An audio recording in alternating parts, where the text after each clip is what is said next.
نحمده ونصلي على رسوله الكريم اما بعد فاعوذ بالله من الشيطان الرجيم بسم الله الرحمن الرحيم نورهم يسعى بين أيديهم وبأيمانهم يقولون ربنا أتمم لنا نورنا واغفر لنا إنك على كل شيء قدير۔ محترم حضرات، میرا بیان اس پر چل رہا ہے، ذرا ایک منٹ۔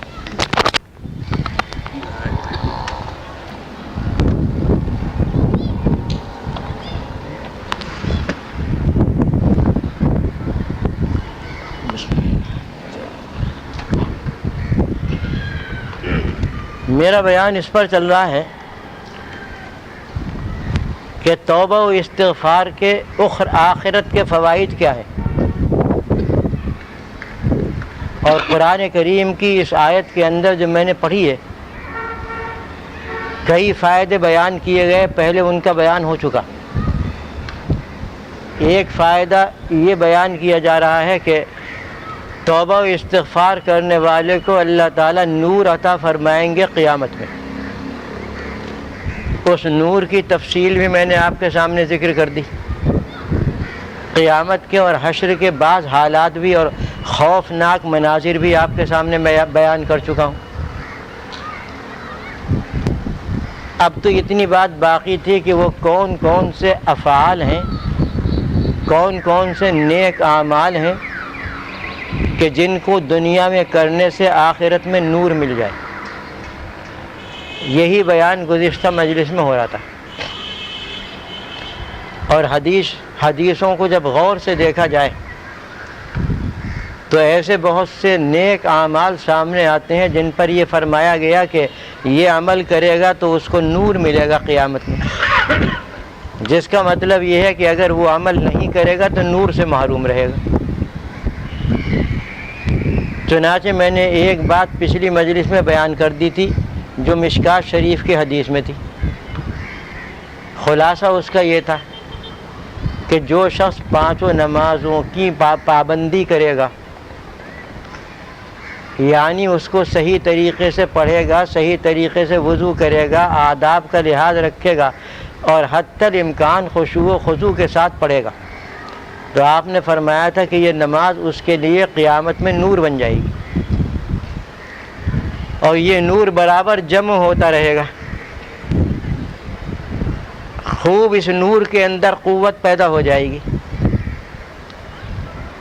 جیسے بیٹری کو چارج کرتے ہیں اور اس کے اندر خوب قوت آ جاتی، ایسے ہی یہ بھی ہے۔ نمازوں کی پابندی کرنے والا انشاءاللہ وہاں نور سے نوازا جائے گا، اور کیسا نور ہوگا، کتنا قوی نور ہوگا، کتنا عظیم نور ہوگا، یہ تو وہاں جا کر معلوم ہوگا۔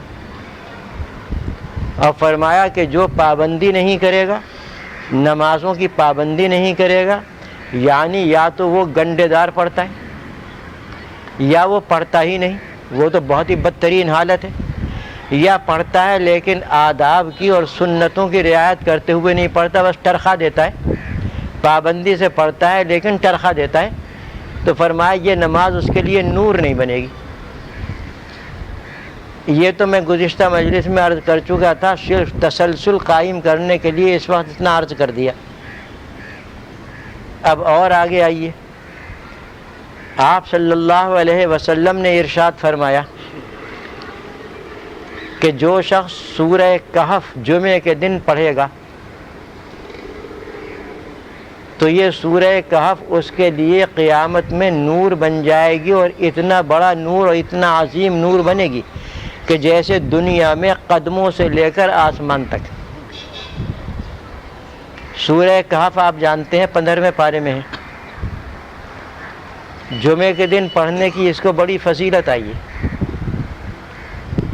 ہم تو قرآن ہی چھوڑ بیٹھے، سورہ کہف تو الگ چیز رہی، ہم تو مشغول ہو گئے دوسری چیزوں کے اندر جو اللہ کی نافرمانیاں۔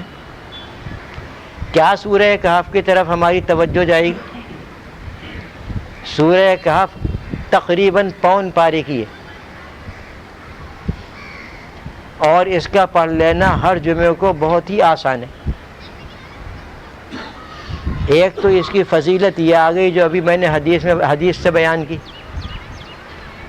کہ جو شخص جمعے کے دن سورہ کہف پڑھے گا یعنی اخلاص کے ساتھ، تو اللہ تعالیٰ اس کو اتنا عظیم نور قیامت کے دن عطا فرمائیں گے کہ دنیا کے اعتبار سے ایسا ہوگا جیسے قدموں سے آسمان تک۔ یہ سورہ کہف کی وہ فضیلت ہے جو آخرت میں کام آئے گی، اور معمولی توجہ سے اس سورت کو پڑھ لینا بہت آسان ہے۔ کوئی کام کرنا ہی نہ چاہے تو اس کا کسی کے پاس علاج نہیں۔ کام کرنے والے کے لیے اور جس کے دل میں لگن بھی ہو، ہر چیز آسان ہو جاتی ہے، اور اگر لگن نہ ہو تو ہر چیز مشکل ہو جاتی ہے۔ اگر ہمیں آخرت کی لگن ہے، جہاں ہمیں یقیناً جانا ہے، اگر ہمیں آخرت میں اس نور کی ضرورت ہے جس کی وہاں پر سخت حاجت ہوگی، تو ہمیں یہ کام کرنا پڑے گا، اور ہم اپنی لگن اس کے ساتھ متعلق ہمیں اس کے ساتھ اپنی لگن متعلق کرنا پڑے گی۔ پون پارا تقریباً اس سے کم ہے، پون پارے سے تھوڑا، لیکن ہے بڑی فضیلتیں اس کے اندر۔ حدیث شریف میں آیا ہے کہ جو شخص سورہ کہف پڑھے گا وہ دجال کے شر سے اور اس کے فتنے سے محفوظ ہو جائے گا۔ بالخصوص سورہ کہف کی ابتدائی 10 آیتیں، ان کے بارے میں حدیث شریف میں آیا کہ اگر کسی کے سامنے دجال نکل آئے تو اسے چاہیے کہ وہ یہ 10 آیتیں سورہ کہف کی جو پہلی ہیں اس کے سامنے پڑھ دے، اس کے شر سے محفوظ ہو جائے گا۔ دجال کا نام ہی نام سنا ہے آپ نے، یہ معلوم نہیں کہ دجال ہے کیسی بلا اور کیسی مصیبت۔ حدیث شریف میں آیا ہے کہ اس دنیا میں حضرت نوح علیہ السلام سے لے کر قیامت تک دین کے سلسلے میں اتنا بڑا فتنہ اور کوئی نہیں ہوا نہ ہوگا کہ جتنا بڑا فتنہ دجال کا ہے۔ دین کے معاملے میں اس سے بڑا فتنہ کوئی نہیں۔ دجال کی حقیقت تو تقریباً ہر مومن جانتا ہے، گھروں میں یہ باتیں ہوتی رہتی ہیں، ماں باپ چھوٹے بچوں کو بتاتے رہتے ہیں کہ دجال کیا چیز ہے، لیکن ہمارا تو آوا کا آوا بگڑا ہوا ہے۔ اب تو کچھ اور باتیں بتائی جاتی ہیں، یہ کام کی باتیں بتانے والے بہت کم رہ گئے۔ اس لیے دل چاہتا ہے کہ تھوڑا سا بہت مختصر سا حال دجال کا بیان کر دیں۔ دجال کے سلسلے میں آپ صلی اللہ علیہ وسلم نے فرمایا ہے کہ جو نبی بھی دنیا میں آیا ہے حضرت نوح علیہ السلام سے لے کر آخر تک، اس نے اپنی امت کو دجال کے فتنے سے اور اس کے شر سے ڈرایا، اور میں بھی تمہیں ڈراتا ہوں کہ دجال کا فتنہ بڑا خطرناک فتنہ ہوگا،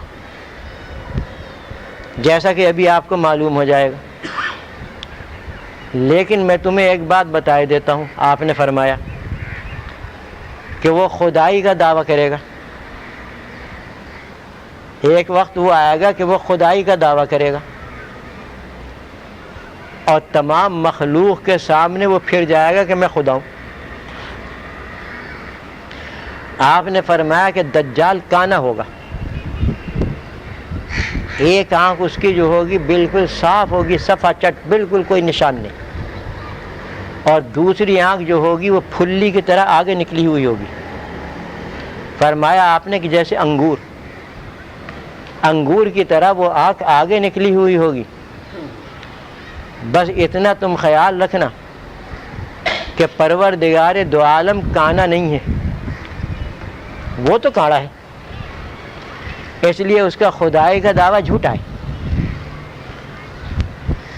اور بھی آپ نے بہت سی علامتیں بتائیں، خلاصہ اس کا یہ ہے کہ جب قیامت قریب اور بہت قریب آ جائے گی، قریب تو ہے ہی لیکن اور زیادہ قریب آ جائے گی، تو قیامت کی بڑی بڑی علامتیں جو اس کے قیامت کے آنے سے کچھ عرصہ پہلے ظاہر ہوں گی، ان میں سے ایک بڑی علامت دجال ہے کہ یہ بھی نکلے گا۔ آپ نے فرمایا کہ ایران میں جو اصفہان یا اصبہان ایک جگہ ہے، وہاں سے نکلے گا۔ اتنی تفصیل آپ نے اس کی بیان فرما دی کہ جس کو وہ معلوم ہو وہ کبھی بھی دھوکے میں مبتلا نہ ہوگا۔ وہاں سے نکلے گا، اور یہ ایران میں جگہ ہے۔ اصفہان میں یہودی بہت تھے، اب معلوم نہیں ہے یا نہیں، یہودیوں میں سے ہوگا ہی، یہ اصل میں یہودی ہوگا۔ چنانچہ اصفہان کے 40,000 یہودی اس کے ساتھ ہو جائیں گے، اس کے پیروکار ہو جائیں گے۔ ہوگا یہ جادوگر، شعبدے باز۔ اب یہ چلے گا دنیا کے اندر، یہ گشت کرے گا۔ آپ نے فرمایا صلی اللہ علیہ وسلم کہ اس کی سواری ایسی ہوگی کہ گدھے کے کانوں سے بہت بڑے بڑے لمبے کان ہوں گے، اس پہ یہ سوار ہوگا۔ اس زمانے میں ہوائی جہاز تو تھا نہیں، ہوائی جہاز کو دیکھ لیجئے کتنے بڑے اس کے بازو ہوتے ہیں۔ تو مطلب یہ ہوا ہمارے زمانے کے اعتبار سے کہ ہوائی جہاز میں سفر کرے گا اور 40 دن میں پوری دنیا کا گشت کر لے گا۔ اس کے ساتھ شعبدے اور جادوگری کی وجہ سے داہنی جانب پانی کی نہریں ہوں گی، باغات ہوں گے، اور بائیں جانب آگ ہوگی اور دوزخ کا نمونہ ہوگا، اور اس کے اندر اذیتیں دینے والی چیز ہوں گی۔ جو اس کے اوپر یہ دعویٰ کرے گا خدائی کا، جو اس پر ایمان لائے گا اسے اپنی جنت میں داخل کرے گا، اور جو انکار کرے گا اسے اپنے جہنم میں داخل کرے گا۔ حالانکہ در حقیقت وہ جنت جو ہے وہ جہنم ہے، داخل ہونے والا اس کو اندر محسوس کر لے گا، اور وہ جہنم جو ہے در حقیقت وہ جنت ہے۔ جائے گا کسی کے پاس اور کہے گا تمہاری زمین پر بارش نہیں ہوئی، لاؤ میں بارش برساتا ہوں۔ چنانچہ جادوگر تو ہوگا ہی، بارش برسا دے گا، اور آگے بڑھے گا اور کہے گا کہ میں تمہارے مردوں کو زندہ کر دوں گا۔ وہ تو خدائی دعوے کرنے والے جو ہوتے ہیں کچھ ایسا ہی کرتے ہیں، چنانچہ ایسا بھی کر دکھائے گا۔ آپ نے فرمایا پوری دنیا میں گشت کرے گا لیکن مکے اور مدینے میں داخل نہ ہو سکے گا۔ یہ دو مقام محفوظ ہیں، مبارک شہر ہیں، مکہ مکرمہ اور مدینہ معظمہ، ان میں داخل نہ ہو سکے گا۔ فرمایا آپ نے کہ ان کے دروازوں پر فرشتوں کا پہرا ہوگا، ان کے راستوں پر فرشتوں کا پہرا ہوگا، اور فرشتے اسے قریب نہیں آنے دیں گے۔ فرمایا کہ مدینہ منورہ کے باہر ایک بنجر زمین میں یہ ٹھہرے گا۔ اس وقت مدینے میں 3 مرتبہ زلزلہ آئے گا، جبکہ اس سے پہلے زلزلہ کبھی نہیں آیا اور نہ اس سے پہلے آئے گا۔ مدینہ منورہ زلزلے سے محفوظ ہے، جس طرح مکہ معظمہ زلزلے سے محفوظ ہے۔ یہاں تو زلزلہ آئے گا قیامت کے قریب ہی، تو زلزلہ آئے گا جس کی وجہ سے کمزور ایمان کے لوگ زلزلے سے بھاگ کر باہر چلے جائیں گے اور اس دجال کے جال میں اور پھنس جائیں گے۔ 3 دن وہاں قیام کرے گا، پھر وہاں سے واپس ہو جائے گا۔ اس کو قتل کرنے کے لیے اور اس کو مارنے کے لیے حضرت عیسیٰ علیہ السلام مقرر ہیں، وہی نازل ہوں گے آسمان سے، پوری تفصیل اس کی موجود ہے، اور پھر اس کو تلاش کر کے اس کا تعاقب کریں گے، پیچھا کریں گے، حتیٰ کہ اردن میں باب لد ایک جگہ ہے، وہاں پر اس کو قتل کر دیں گے۔ یہ تفصیل ذرا سی میں نے بتا دی، ورنہ بہت بڑا قصہ ہے یہ۔ اس کے شر سے محفوظ ہونا معمولی آدمی کا کام نہیں ہے، اس لیے کہ جو یہ شعبدے دکھائے گا اور جادوگری کے کرتب وہاں پر دکھائے گا، ان سے عام آدمی فوراً ہی متاثر ہو جائے گا، کیونکہ آج کل طریقہ یہی ہے کہ جہاں کسی نے کوئی خلاف عادت بات دکھلا دی، بس اس کے مرید ہو گئے اور سمجھے کہ یہ بہت بڑا اللہ والا ہے۔ چنانچہ آپ آج کل دیکھتے ہوں گے کہ کوئی شخص نماز نہیں پڑھتا، روزے نہیں رکھتا، دین کا کوئی کام نہیں کرتا، اللہ کی فرما برداری نہیں کرتا، لیکن اگر وہ اپنے شعبدے بازی سے کوئی ایسی چیز دکھا دے کہ لوگ خلاف عادت اسے سمجھیں، فوراً اس کے مرید ہو جاتے ہیں، اس وقت تو اور زیادہ خراب حال ہوگا۔ اس لیے لوگ اس کے فتنے میں اور اس کی اس دعوت میں جو وہ اپنی عبادت کی طرف دے گا بہت جلدی پہنچ جائیں گے۔ تو آپ نے فرمایا صلی اللہ علیہ وسلم کہ جو شخص سورہ کہف پڑھے گا تو ہر جمعے کو، تو وہ دجال کے شر سے اور اس کے فتنے سے محفوظ ہو جائے گا۔ ہمارے ذہنوں میں یہ سوال پیدا ہوتا ہے کہ دجال تو ابھی بہت دور ہے، حضرت عیسیٰ علیہ السلام آئیں گے، امام مہدی ظاہر ہوں گے، یہ ہوگا وہ ہوگا، پھر کہیں جا کر دجال آئے گا، اس وقت تک تو ہم خاک ہو جائیں گے، مرمرا جائیں گے، تو ہمیں تو وہ فائدہ حاصل نہ ہوگا جو آپ صلی اللہ علیہ وسلم نے سورہ کہف پڑھنے کا بتایا ہے۔ سوال یہ پیدا ہوتا ہے ہمارے ذہن میں، اور یہ سوال، یہ اشکال عموماً شیطان ڈالتا ہے ذہن کے اندر، کیا فائدہ پڑھنے سے، ان کا زمانہ تو بہت دیر کے بعد آئے گا، اس وقت تک تو تم مرمرا جاؤ گے۔ اس سلسلے میں میں آپ کو یہ بتائے دیتا ہوں، اور یہ مضمون میرا حدیث شریف سے ماخوذ ہے، کہ سب سے بڑا دجال تو وہی ہے جس کا میں نے ذکر کیا، لیکن اس کے علاوہ اور بھی بہت سے دجال اس امت کے اندر پیدا ہوں گے، اور ہو چکے ہیں اور ہوتے رہیں گے۔ چنانچہ ایک حدیث شریف میں آیا کہ لا تقوم الساعہ، قیامت اس وقت تک نہیں آئے گی جب تک کہ 30 دجال جو بالکل جھوٹے ہوں گے اس امت میں ظاہر نہ ہو جائیں۔ 30 دجال، اور وہ جھوٹے ہوں گے، امت کے اندر ظاہر ہوں گے، ان 30 دجالوں کے بعد جا کر قیامت آئے گی۔ ان میں سب سے آخری دجال یہی ہے۔ اس سے پہلے ہر زمانے کے اندر کچھ نہ کچھ دجال موجود رہتے ہیں۔ دجال کہتے ہیں دھوکے باز کو، عربی زبان میں دجال کہا جاتا ہے دھوکے باز کو، دجل کہا جاتا ہے مکر و فریب کو۔ فریب کے معنی دھوکہ دینا، مکر کے معنی سازشیں کرنا۔ جو سازشیں کرنے والا ہو اور جو مکر و فریب کرنے والا ہو، دھوکہ دینے والا ہو، اسے دجال کہتے ہیں۔ سب سے بڑا مکار اور سب سے بڑا فریبی وہ ہوگا جس کا میں نے ذکر کیا، لیکن اس کے چیلے چانٹے پہلے سے موجود ہیں، اور ہر زمانے کے اندر ایسے لوگ ہوتے ہیں کہ جو جھوٹ بھی بولتے ہیں اور مکر و فریب بھی بہت کرتے ہیں، دھوکے بازی بہت کرتے ہیں، سازشیں بہت کرتے ہیں۔ سورہ کہف کا پڑھنے والا انشاءاللہ ان کے بھی سازشوں سے محفوظ ہو جائے گا۔ اس کے زمانے میں جو دجال ہیں ان کے شر سے بھی وہ محفوظ ہو جائے گا۔ اس لیے یہ نہ سمجھیے کہ ہمارا سورہ کہف کا پڑھنا بیکار ہے، وہ تو آئے گا ہم سے بہت دنوں کے بعد، مرنے کے بعد آئے گا، خدا جانے کتنی صدیاں گزر جائیں۔ دوسری بات یہ ہے کہ اگر نہ بھی آئے اور ہم تمام دجالوں سے اس دنیا میں محفوظ رہیں، پھر بھی سورہ کہف پڑھنے کا کوئی فائدہ، کوئی اجر و ثواب ہے یا نہیں؟ اس اجر و ثواب کو کیوں ہم ضائع کریں؟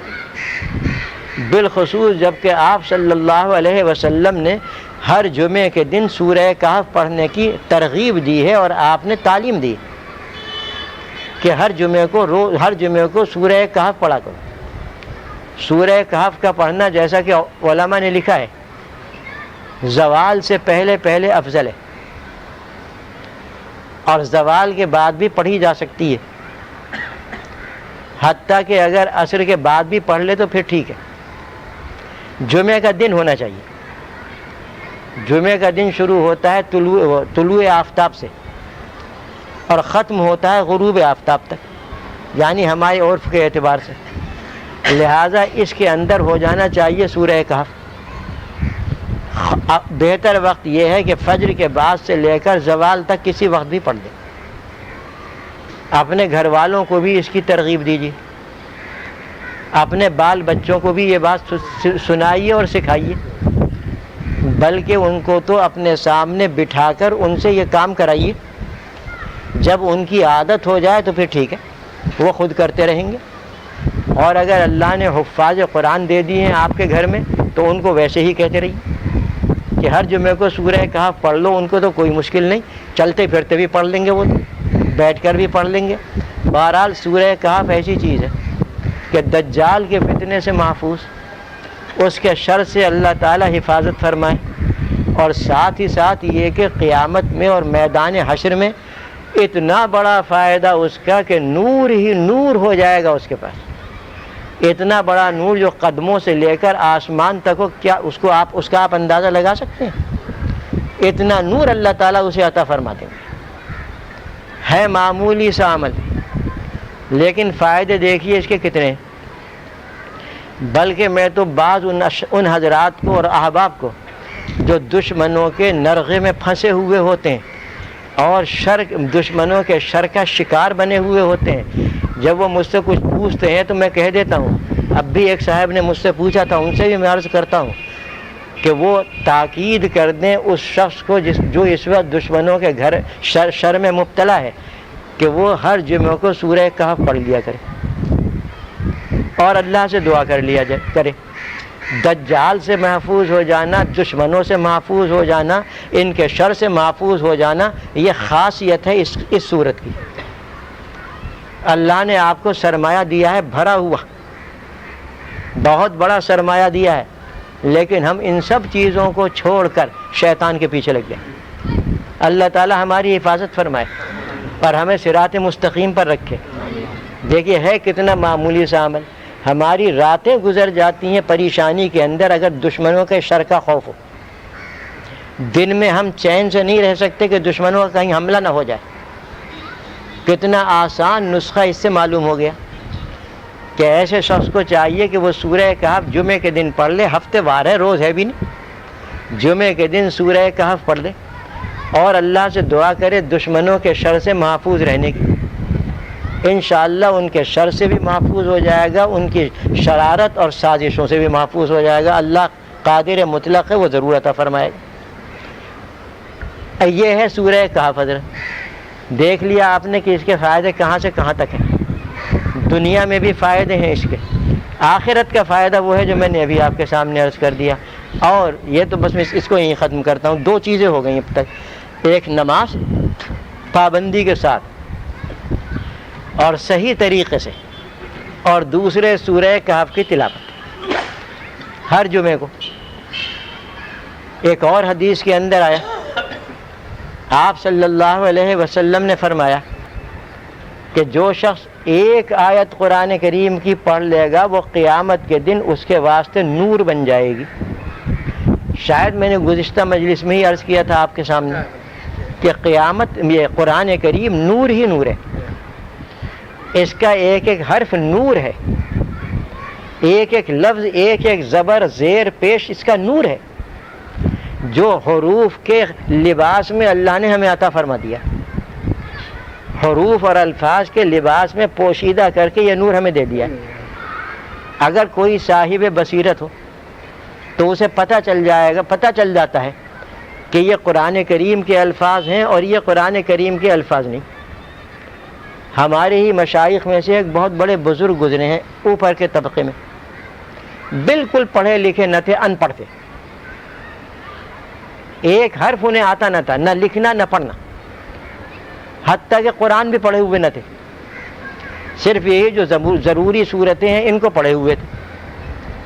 لیکن انہوں نے محنت کی اللہ کی راہ میں اور اونچے مقام پر اللہ نے انہیں پہنچا دیا. ان کی کیفیت یہ تھی کہ جب ان کے سامنے قرآن پڑھا جاتا وہ پہچان لیتے، حدیث کوئی پڑھی جاتی تو اسے پہچان لیتے، کسی عالم کا قول یا کوئی فقہ کی عبارت پڑھی جاتی تو اسے پہچان لیتے. قرآن کریم ان کے سامنے پڑھا گیا فوراً کہتے یہ قرآن ہے. اور اگر کوئی دھوکہ دینے کے لیے انہیں حدیث کے الفاظ پڑھ دے تو کہتے ہیں یہ قرآن نہیں ہے، یہ حدیث ہے. اور اگر کوئی انسانوں کی یا علماء کی عبارت پیش کرتے کہتے ہیں انسانوں کا کلام ہے، اللہ کا نہ رسول کا، کسی کا نہیں. ان سے کسی نے پوچھا کہ آپ کو کیسے پتہ چل جاتا ہے کہ یہ قرآن ہے، یہ حدیث ہے اور یہ انسانی کلام ہے؟ فرمایا میں قرآن کریم کے الفاظ میں نور دیکھتا ہوں، جب وہ الفاظ میں سنتا ہوں تو ان میں سے نور نکلتا ہے، اور قرآن کریم کا نور سب سے زیادہ ہے۔ حدیث شریف کے الفاظ میں بھی نور ہے لیکن اس سے کم ہے، اس لیے میں پہچان لیتا ہوں کہ یہ قرآن ہے، یہ حدیث ہے، اور انسانی کلام میں نور کہاں سے آئے؟ پہچان لیتا ہوں کہ یہ انسانی کلام ہے۔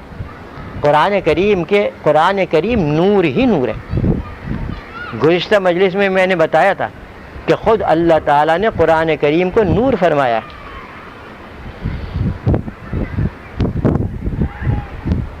قد انزلنا علیکم، کیا ہے؟ بہرحال نور کا لفظ ہے، تو نور فرمایا ہے۔ قرآن کریم نور ہے۔ یہ نور ایک آیت کا بھی ہے، 10 آیتوں کے اندر بھی ہے، اور پورے قرآن کریم کے اندر۔ ایک آیت پڑھے گا اسے اتنا ہی نور مل جائے گا کہ جتنا اس نے جتنی آیت پڑھی۔ 2 آیتیں پڑھے گا اتنا ہی نور اس کو وہاں پر ملے گا۔ پورا قرآن کریم پڑھ لے گا اللہ کے لیے صحیح طریقے سے تو اتنا ہی نور اس کو ملے گا۔ اور اگر وہ قرآن کریم مسلسل ختم کرتا رہے گا، پڑھتا رہے گا، اس کو اتنا ہی نور وہاں پر ملتا رہے گا، جمع ہوتا رہے گا۔ خصوصاً قرآن کریم کا نور رمضان شریف میں اور زیادہ ہو جاتا ہے۔ اگر زندگی رہی تو انشاءاللہ رمضان سے پہلے اس کو بھی عرض کر دوں گا۔ ماہ رمضان میں قرآن کریم کا نور بہت زیادہ ہو جاتا ہے، چاہے خود پڑھے یا سنے، دونوں کا حکم ایک ہے۔ کسی کو محروم نہیں رکھا اللہ نے۔ خود پڑھنا نہیں جانتا، سن لے۔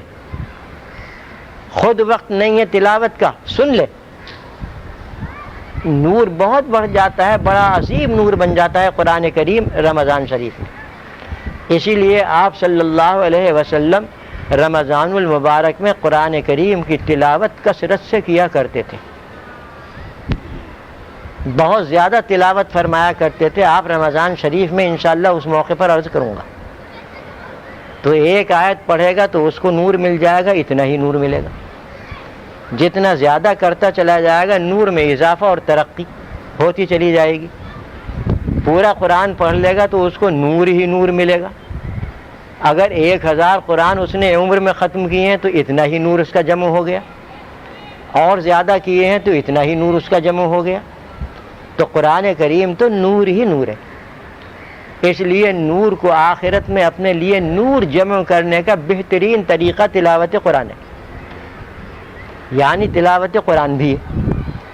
اور اگر یہ ترتیب کے ساتھ ہو تلاوت قرآن کریم ایسے حضرات کے لیے کہ جو قرآن کریم پڑھے ہوئے ہیں، ناظرہ پڑھے ہوئے ہیں، اگر وہ ترتیب کے ساتھ قرآن کریم پڑھیں گے، گھر میں بھی برکت ہوگی، خود ان کی ذات میں بھی برکت ہوگی، ان کے اہل و عیال میں بھی برکت ہوگی، ان کے کاروبار میں بھی برکت ہوگی، اور ان کے ہر قدم میں اللہ تعالیٰ برکت عطا فرما دے گا۔ جس گھر میں قرآن کریم پڑھا جاتا ہے وہاں پر بدروحیں رہ نہیں سکتی۔ بدروح آپ جانتے ہیں یہ خبیث قسم کے جنات، یہ خبیث قسم کے جنات جو پریشان کرنے کے لیے ہیں انسانوں کو، اور جنات کی اکثریت خبیث ہے، ان میں مومن بہت کم ہے، ورنہ اکثر وہ ہیں کہ جو خبیث قسم کے ہیں، اور وہ انسان کے ازلی دشمن ہیں۔ جنات جب سے حضرت انسان پیدا ہوئے اس وقت سے اس نے دشمنی کی ہے، جنات نے ابلیس کے واسطے سے، کہ ابلیس نے دشمنی کی اور ابلیس کی ذریت جنات ہے، تو جنات نے بھی دشمنی کی۔ تو یہ بد روح ہیں، یعنی خبیث قسم کے جنات گھروں میں رہ نہیں سکتے۔ گھروں میں جنات ان گھروں میں رہتے ہیں۔ اب آپ ناراض تو ہوں گے لیکن میں تو حدیث بیان کر رہا ہوں۔ ناراض ہوتے ہیں ہو جائیں، ناگوار گزرتا ہے چلے جائیں، لیکن میں تو حدیث بیان کروں گا، چھوڑوں گا نہیں۔ جنات، یہ خبیث قسم کے جنات کن گھروں میں ہوتے ہیں؟ حدیث شریف دیکھنے سے معلوم ہوتا ہے یہ ان گھروں میں ہوتے ہیں کہ جہاں پر تصویریں ہوں۔ ہو جائیے ناراض، میرا کیا بگاڑیں گے؟ جہاں پر تصویریں ہوں وہاں پر جنات، یہ خبیث جنات ہوتے ہیں. یہ ان گھروں میں ہوتے ہیں کہ جہاں پر اللہ کا نام نہ لیا جائے، وہاں پر ہوتے ہیں. یہ ان گھروں میں ہوتے ہیں کہ جہاں پر گندگی اور نجاست پائی جائے. اور بھی ایسی چیزیں کہ جن کی وجہ سے جنات گھر میں ہوتے ہیں. یہ خبیث قسم کے جنات پریشان کرتے ہیں. کبھی کسی کو ستانے بیٹھ گیا، کبھی کسی کو ستا لیا. گھر والے پریشان ہوتے ہیں. حضرات اللہ نے آپ کو نسخہ دے دیا ہے قرآن کریم کی تلاوت کا. گھر میں تلاوت کیجیے، اپنے اہل و عیال سے تلاوت کرائیے قرآن کریم کی. ایک خبیث جن رہ نہیں سکتا، اس لیے کہ تلاوت قرآن کریم جب ہوتی ہے تو رحمت کے فرشتے نازل ہونا شروع ہو جاتے ہیں. وہ فرشتے کے جو ہر وقت اس تلاش میں رہتے ہیں کہ کہیں قرآن کریم کی تلاوت ہو رہی ہو یا اللہ کا ذکر ہو رہا ہو تو ہم وہاں پہنچ جائیں. ایک بڑی جماعت ہے فرشتوں کی، جیسا کہ حدیث مسلم کے اندر ہے، کہ جو گشت کرتی رہتی ہے عالم کے اندر صرف اس بات کو تلاش کرنے کے لیے کہ کہیں اللہ کا نام لیا جا رہا ہو. اور تلاوت قرآن کریم تو سب سے بڑا ذکر ہے. کہیں اللہ کا نام لیا جا رہا ہو تو وہاں پر بیٹھ جائیں. چنانچہ وہ فرشتے اس جگہ پر کہ جہاں پر اللہ کا نام لینے والا کوئی ہے یا قرآن کریم پڑھنے والا کوئی ہے آ جاتے ہیں. اور جب وہ دیکھتے ہیں کہ یہاں قرآن پڑھا جا رہا ہے، اللہ کا نام لیا جا رہا ہے، تو ان دوسرے فرشتوں کو جو اسی تلاش میں پھر رہے ہیں ان کو آواز دے کر بلا لیتے ہیں کہ آ جاؤ، یہاں پر ہے تمہارا کام. جس کو تلاش کر رہے ہو وہ یہاں موجود ہو.